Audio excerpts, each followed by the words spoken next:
जय श्री कृष्ण।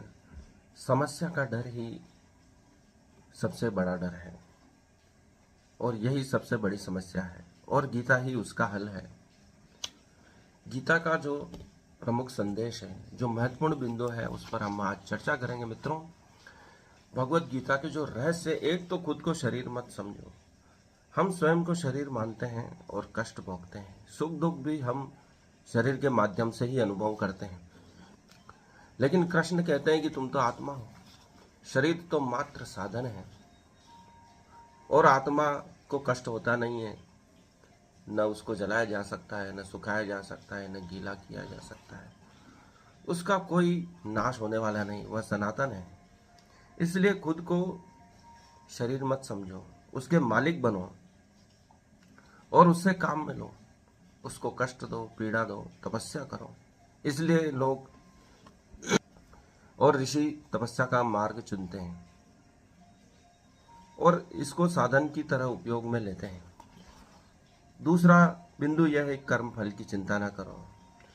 कई परिस्थितियां, देश, काल, वातावरण आपके कार्य के परिणाम को प्रभावित कर सकते हैं। वह प्रकृति के नियमों का समूह है जो आपको सफलता या विफलता दिलाता है। आपका अधिकार सिर्फ कर्म करने में है, यह सबसे सुंदर बात है। इसलिए परमात्मा को निमित्त मानकर, परमात्मा की शरण में जाकर या ऐसी शक्ति की शरण में जाकर जो हमेशा अच्छा ही करती है, उसके प्रति धन्यवाद का भाव रखते हुए कर्म करना चाहिए, जिससे कभी चिंता नहीं होगी। क्योंकि प्रकृति के नियम बहुत सरल है। जैसे भूख लगने पर हम भोजन करते हैं और नींद आने पर सो जाते हैं और बाकी क्रियाएं आवश्यकता होने पर स्वयं संपन्न करते हैं। उन्हें दृष्टा मात्र बनकर देखने की आवश्यकता है। हमारा उद्देश्य सही होना चाहिए। अर्जुन को मालूम था कि कृष्ण जो कर रहे हैं वह सत्य है और वो मेरा कभी बुरा नहीं चाहेंगे। इसलिए वो चाहता था कि वो मुझे सन्मार्ग पर ले आए।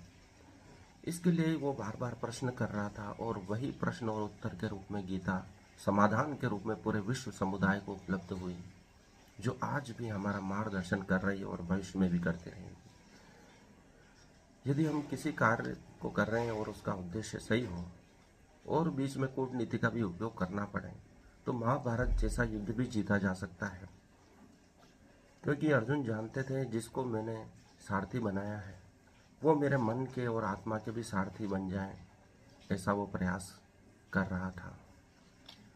उसके मन में जो शंकाएं थी उसको दूर करने के लिए वह बार बार कृष्ण से प्रश्न करता और कृष्ण उसके उत्तर देते थे।